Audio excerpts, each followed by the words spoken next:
Eu não gosto de The Office. Meus amigos insistem que eu assista, tentam me mostrar melhores momentos, mas eu simplesmente não consigo encontrar o que é que faz essa série ser tão aclamada por muita gente. Colegas da igreja insistiram arduamente que eu assistisse, disseram que eu tinha que passar pela primeira temporada para entender como é que a série progride, e eu fui. Assisti a primeira temporada. Dei meu primeiro sorriso no terceiro episódio da segunda temporada. A série realmente melhora e fica até agradável. Alguns episódios são realmente muito engraçados e realmente fazem rir. Mas eu fui surpreendido. Surpreendido pelo episódio 4 da terceira temporada. E eu não esperava encontrar um drama tão profundo em um besterol como The Office.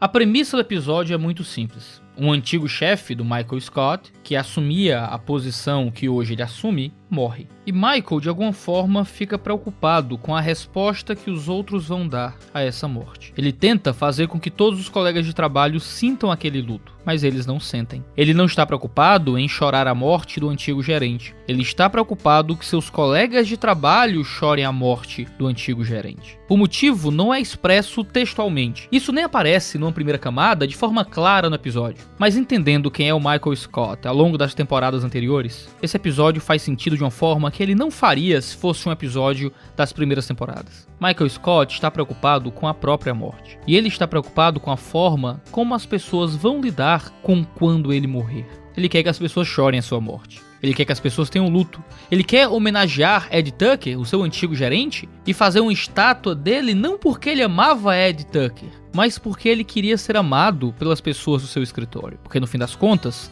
ele queria uma estátua dele. Ele queria honrar os antepassados como alguém de uma cultura grega antiga, na esperança de que, no futuro, os descendentes também honrassem sua memória. Ele tenta fazer com Ed Tucker aquilo que ele queria que fizessem com ele. Ao perceber que as pessoas não se importam muito com a morte do antigo gerente e que morrer é apenas parte da vida e que nós devemos nos acostumar com essa ideia, Michael não consegue lidar, não com a morte, mas com a falta do luto. É então que morre um pássaro. Toby, o cara do RH, tenta consolar o Michael e conta de um passarinho que ele viu morrendo de manhã, voando até a porta de vidro e morrendo. Michael se desespera, tenta salvar o pássaro e dá ao pássaro os cuidados funerários que ele não pôde dar ao seu ex-gerente. Ele ordena que todos estejam presentes no funeral, no estacionamento. E Pen, a recepcionista, entende isso. De novo, isso não aparece de uma forma muito clara, mas a forma como ela olha para o Michael Scott enquanto faz o discurso ao pássaro, e o fato de que ao longo do seriado a gente percebeu que ela é muito observadora e sensível, mostra que aquele discurso não era sobre um pássaro,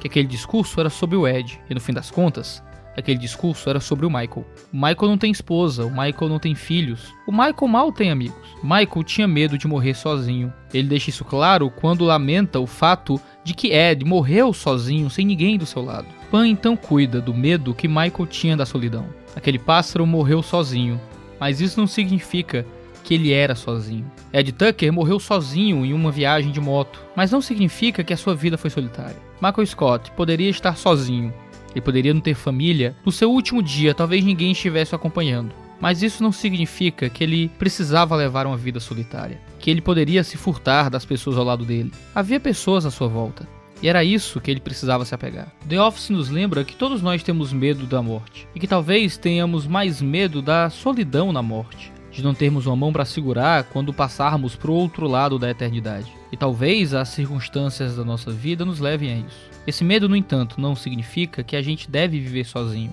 Deus colocou pessoas do nosso lado. Igrejas são ambientes constantes de comunhão e de serviço unido. Famílias representam cuidados e entregas que poucas coisas podem emular.